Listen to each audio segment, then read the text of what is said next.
Hello and welcome back to more Katawa Shoujo. This time I'm going in with a knowledge of what route I'm going to do, so I don't end up just randomly stumbling into another one. I put up a vote on my channel for which route I should do next, and Rin won by a clear landslide so far. Alright, so here we go. On to Rin's path.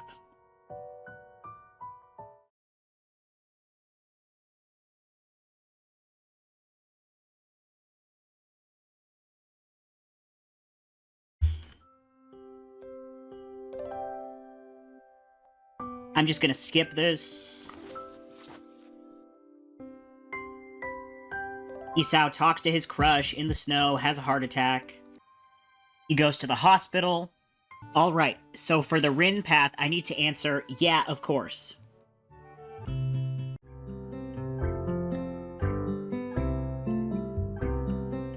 Misha and Shizune. And now I need to say, I think I've got everything I need to know. I can't think of anything, really. Ooh, that means we've been good guides, doesn't it? Doesn't it? If you say so. Misha positively beams, and so does Shizune after a quick translation. I shake my head at their somewhat exaggerated enthusiasm, and shift my focus on the food. Misha and Shizune sign back and forth very animatedly, throwing sideways glances at me, but Misha refrains from translating. Maybe they're talking about secret girl stuff or something. I quickly notice that a conversation in sign is not enough to fill the silence. Nurse's visit. Kenji.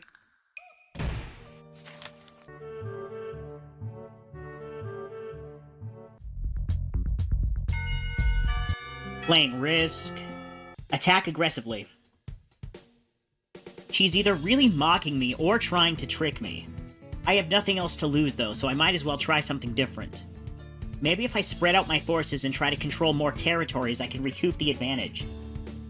Shizune seems to focus on conquering whole nations, so maybe I can sacrifice my hold on continents to gain more small countries. It's worth a shot. Shizune adjusts her glasses victoriously and allows herself to tentatively pump a fist in the air in celebration.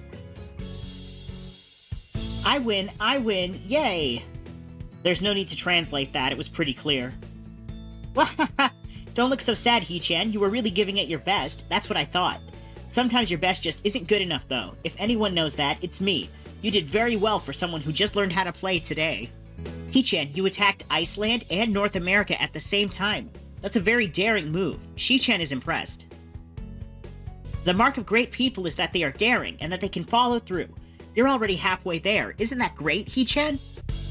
That isn't enough, though. Just potential isn't enough. There's no point to potential if you don't take the first step, and there's no point to that if you don't keep going.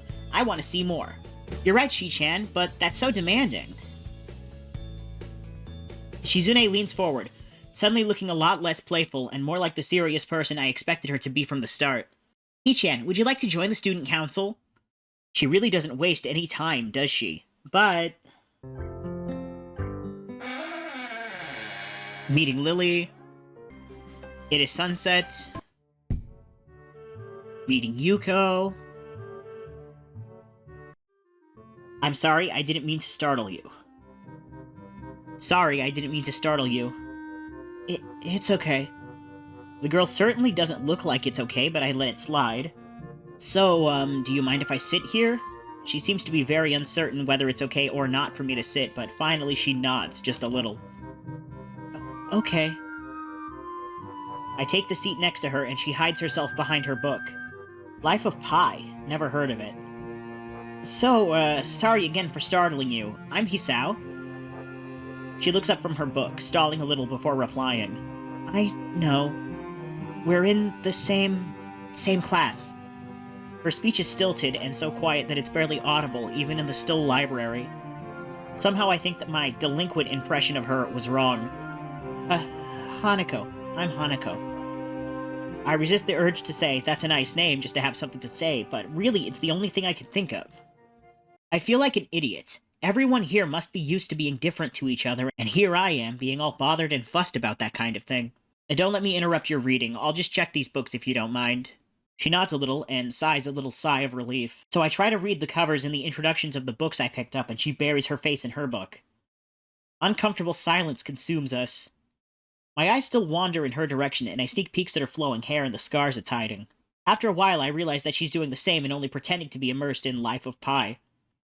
Her gaze is not inquisitive at all, though. It darts around like a scared rabbit. When our gazes finally meet, the chain reaction is unstoppable. She stands up forcefully from the beanbag and takes a deep breath. I've gotta go do something. Without warning, Hanako takes off and runs towards the counter. Her hair-like takeoff catches me so off guard that I don't manage to go after her until she has a good head start. Skipping. Kenji again. She was cute. I look over my shoulder towards the back of the classroom. She seems to be studying her notes from the previous class. It's an odd sight. Everyone else in the class is busying themselves with the lunch break. Socializing, gossiping, rearranging desks. The ones with actual boxed lunches mixed in and chattering like everyone else, only interrupted by short bouts of eating. But when I watch Hanako, it feels that I'm the only one who can see her. Almost as if she was invisible, sort of hiding in plain sight. Is she being bullied? Is she isolating herself from the rest of the class on her own accord? I see her look over her shoulder towards the classroom's rear door. Come to think of it, she hasn't turned a page since I started watching her. I guess she's waiting for someone. What to do? Okay, so for the Rin route, read my book is the correct thing to do. I do what I always do when I don't know what to do. Like now. I've already started on one of the books I borrowed yesterday and took it with me to fill the empty moments between classes. I find the page that I creased a corner of to mark the spot I left yesterday night, and I pick up from there. Misha and Shizune are still arguing heatedly, probably about restaurants still. If I joined them, I'd just get caught up in that, or worse, get grilled about joining the student council. Misha isn't speaking aloud since there is nobody who would need to hear what they're talking about. But why does she tend to sign things even when Shizune doesn't need to understand what's being said, or even more strangely, when Shizune is not around at all? What an odd conflict of habits. I find it hard to focus on the book, and besides, the lunch break beckons me to leave the dullness of the classroom. I do so, heading down for the cafeteria. Misha and Shizune, having come to a conclusion of one kind or another, follow in my wake, though, still talking in their animated fashion. Just around the corner of the hallway, something hits me in the chest with the force of a runaway train. Emmy, skipping. Something catches my eye and I stop mid-sentence. Sitting on a desk is a short-haired girl, curiously wearing a boy's uniform with a fork between her toes, a morsel of food stuck firmly on the end. This odd way of dining seems to be caused by her apparent lack of hands, but her presence here is what takes me aback even more. How did I miss her before? She's sitting in the corner very still, but I somehow took her as part of the furnishing or a statue at first glance. I'm not being too observant today as a whole. The girl seems to be frozen in place, staring at me with her huge eyes like a rabbit in headlights. She's staring at me, her mouth wide open, ready to accept the fork. I'm staring at her, my mouth wide open, suddenly remembering I didn't finish my sentence and I'm trying to think of if I should.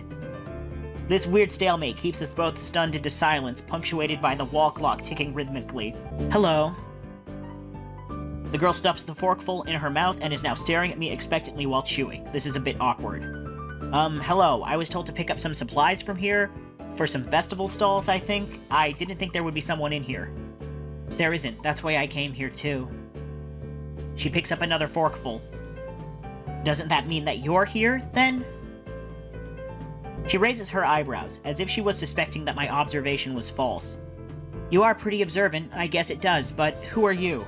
This girl is pretty straightforward, isn't she? I'm Nakai, Hisao Nakai. I just transferred in on Monday. I'm Rin. Tezuka Rin. Rin Tezuka. I won't shake hands with you, but at least we know who we are now. That's very nice. Her deadpan manner of talking makes it hard to determine whether she's joking about shaking hands or not. It kind of bothers me. Joking about these matters doesn't feel appropriate at all. While I'm trying to figure out what's appropriate and whether this girl is, she seems to have lost interest in me and is now gazing yearningly back at her food. Can I continue my lunch? If you don't mind me, I won't mind you. If you need to get your stuff, supplies are at the back. Go right ahead, but lunch? School's already over for the day. What word would you use then? There is no word for a meal you eat after lunch but before dinner, right? It bothers me very much too, but I don't really know what I should say. I don't think you are supposed to eat a meal between lunch and dinner to begin with. But I'm hungry now and my delicious boxed lunch would go to waste otherwise. I have curry, it's very delicious. With much decisiveness, Rin once again picks up the fork between her toes, and with at least as much impoliteness, she points it straight at me.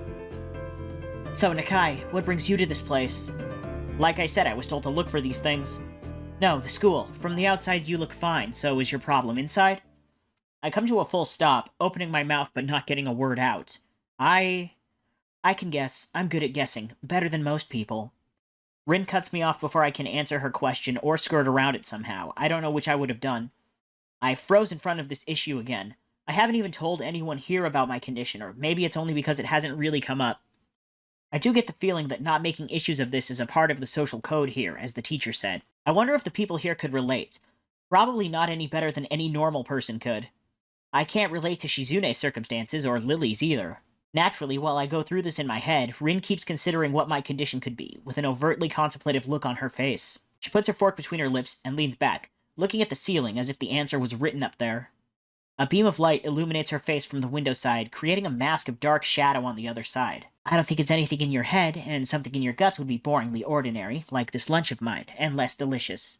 The problem must be in your pants. This messed up Sherlock Holmes kind of statement and the sheer lack of tact it was delivered with catches me completely off guard. I think I might have reeled back, even physically, as Rin's eyes widen in revelation and astonishment. So I was right. There is something wrong with your tackle, isn't there? Still partially in shock, but recognizing the need to reply something, I spit out the first thing that I can think of. No, nothing like that. I have a heart problem, arrhythmia. I said it, more like blurted it out, but I said it. The girl in front of me purses her lips together and glowers at me, looking very disappointed. How boring. Trouble in the pants would have been much more scandalous. What's with this reaction? I'm sorry to let you down? I forgive you. I just collect people, and a person with, you know, that kind of problem would have been really great. Collect people? People with different problems.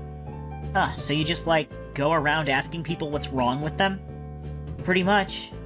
I see. With little left to say, Rin resumes her lunch and the conversation dies away, but I keep thinking about what was said. It's the first time I told anyone else about my condition. All the other people have either known about it already or heard about it from someone else. Or didn't need to know about it, like every other student here so far. Should I have told it as a natural part of introductions? Is it expected of me? Hi, I'm Hisao. I have a very serious heart condition. Is that how I'm supposed to go around introducing myself from now on? As if our disabilities would define us. What a disgusting thought. Or maybe this Tezuka girl just has an unnatural interest in such things.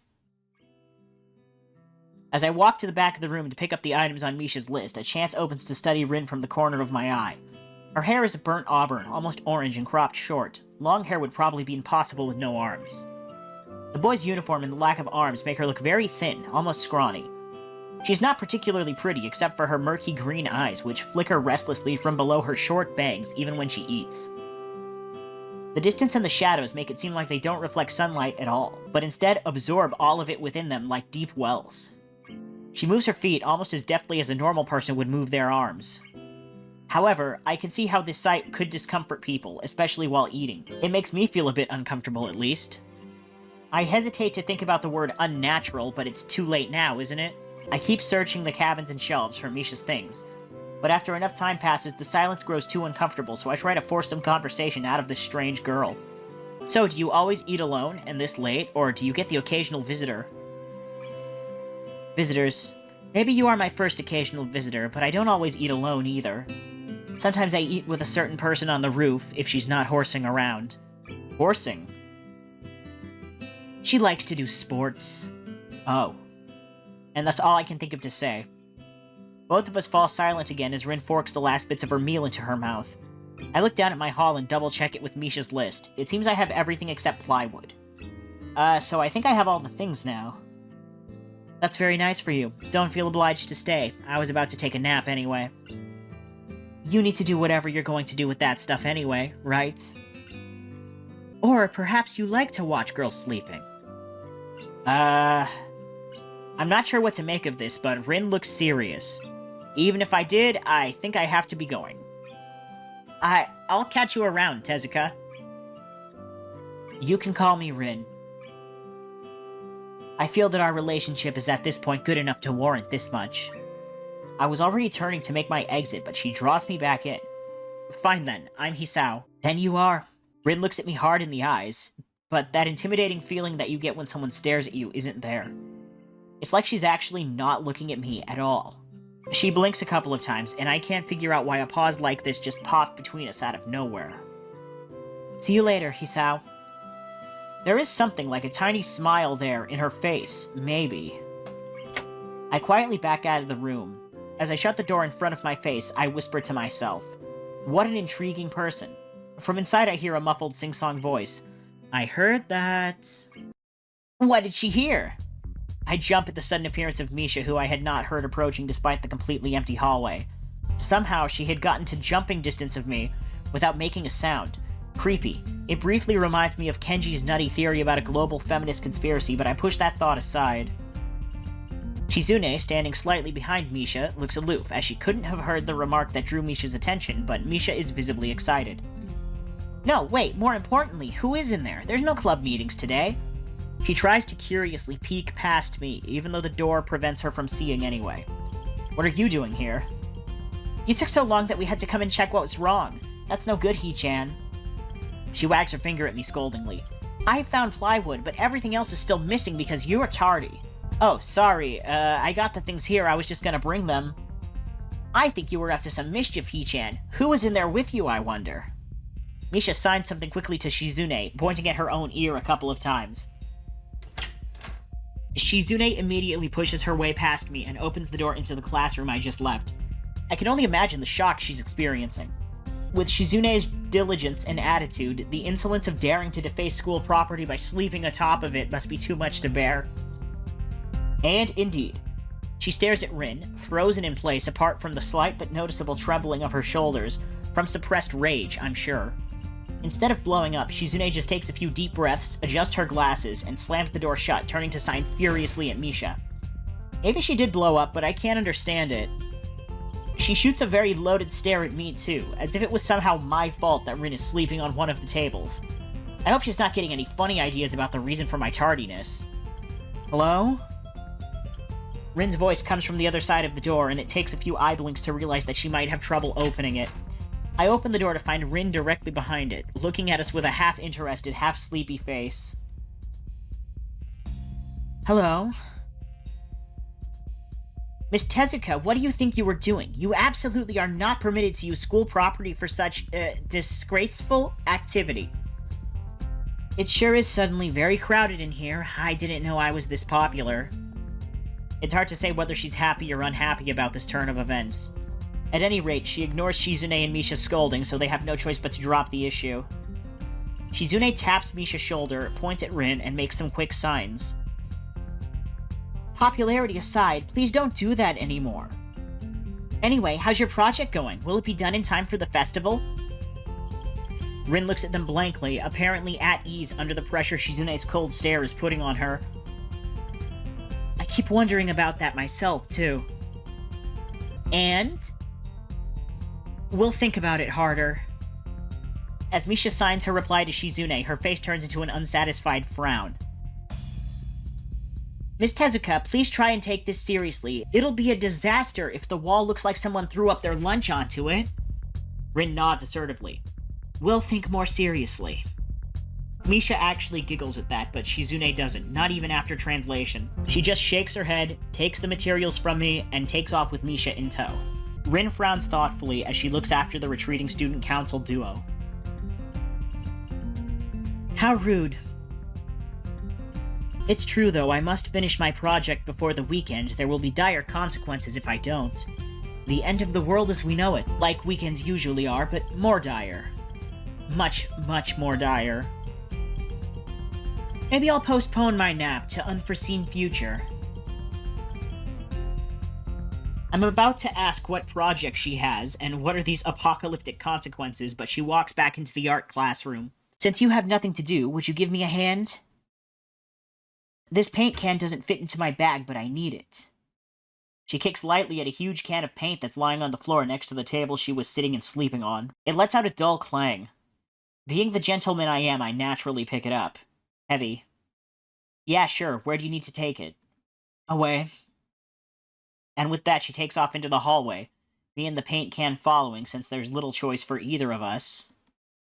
The hallway is quiet and empty now with Shizune and Misha gone, so we too leave towards the stairwell at the other end. Every 10 or 15 or 20 steps, I have to change the can from one hand to another because the thin handle cuts into my palm. At least it keeps my arms from tiring too fast. Rin strolls on beside me with an uneven pace that I have trouble matching. Or maybe I'm walking weird because of the extra weight. It seems one of us is constantly walking too slow or too fast, and I can't figure out which. 2 flights of stairs below, Trouble appears in the form of the head nurse and his fox-like grin. Ah, Mr. Nakai, what a happy coincidence. Tezuka too, of course. He nods courteously to Rin, who does not acknowledge him back, then turns to me because obviously it's me who he had some business with. Okay, I'm gonna skip. Okay, I have to say yes here.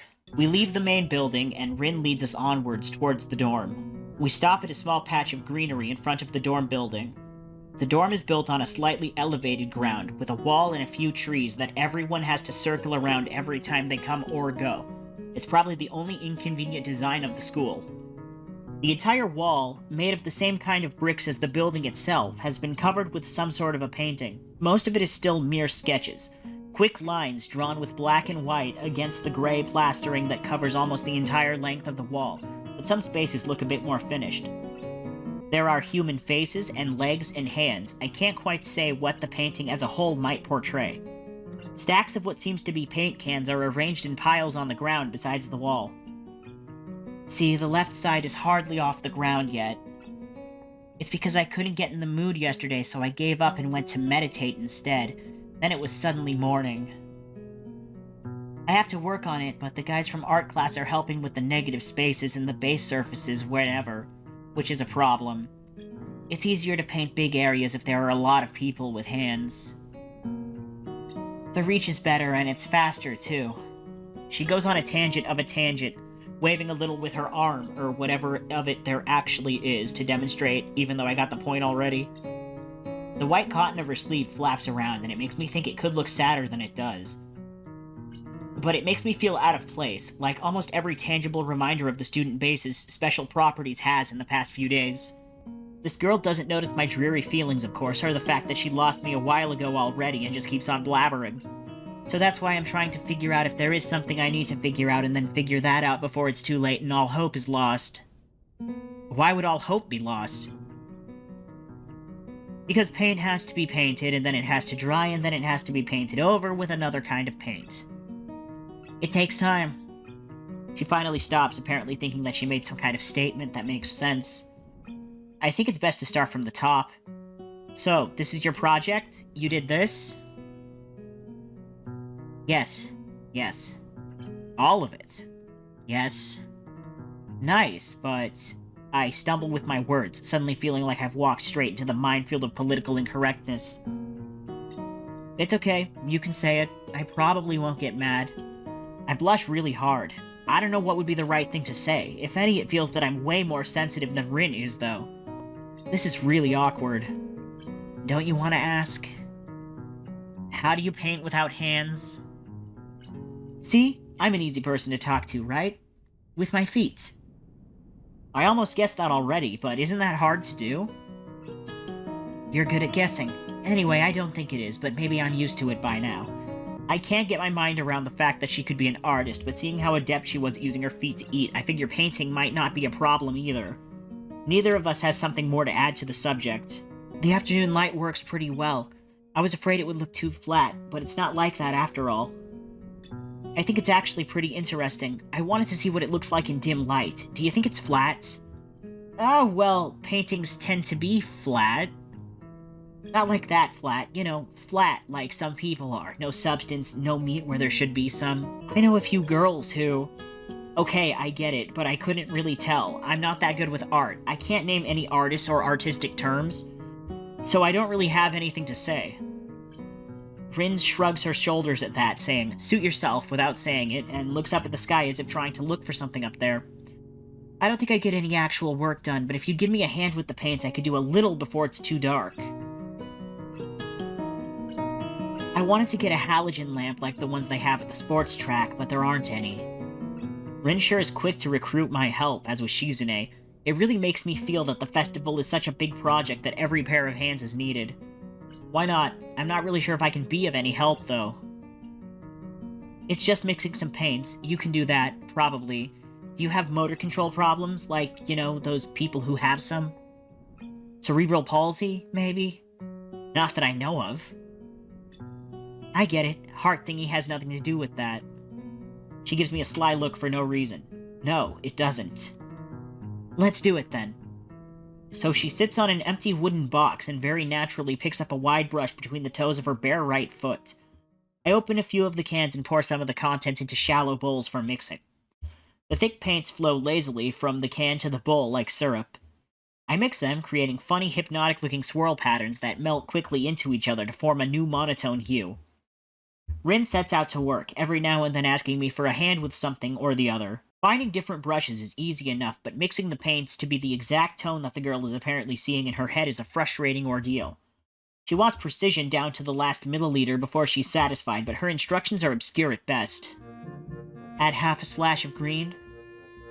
I crouch down to pick up the can of bright green. The other green. This green. I carefully pour some of the other green paint into the mixing bowl. No, that's almost a whole splash. More whites. Is green a good color to add? No idea, you're the artist here. A hint of a smile appears in the corners of her mouth. Do you lack an opinion? No, it's just that I have no idea. It's okay, because I just got an idea. Add more white. With this exclamation, I pour in a minuscule amount of white into the bowl and mix it. It looks slightly whiter. That's not good. It has to be like the color when you wake up and you know that you saw the meaning of life in your dream, but you can't remember it. Maybe it's yellow?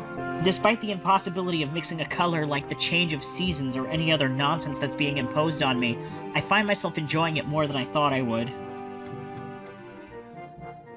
Seeing a painting being born on the plastered wall feels like magic. I spend the moments I have between mixing paints crouching down on the paving and just looking at her work. It feels slightly intrusive at first, like breaking some imaginary intimacy, but Rin doesn't seem to mind it the least bit. Maybe it's just in my head. Her entire presence emits a completely different air as she patiently works the details, adding layers of paint on top of other layers of paint, steadily moving her foot across the wall to add new shapes. While I manage to produce a passable mixture of paint, the rare smile on her face is oddly rewarding. Apart from the few words when discussing paint mixes, neither of us says a word for the longest time. And even though short discussions soon evolve into a shorthand, both of us developing and using weird impromptu code words for various paints and hues, as if there was some need to conserve words and breath and sound. We stay there late into the evening until it becomes too dark to paint properly. Katawa Shoujo.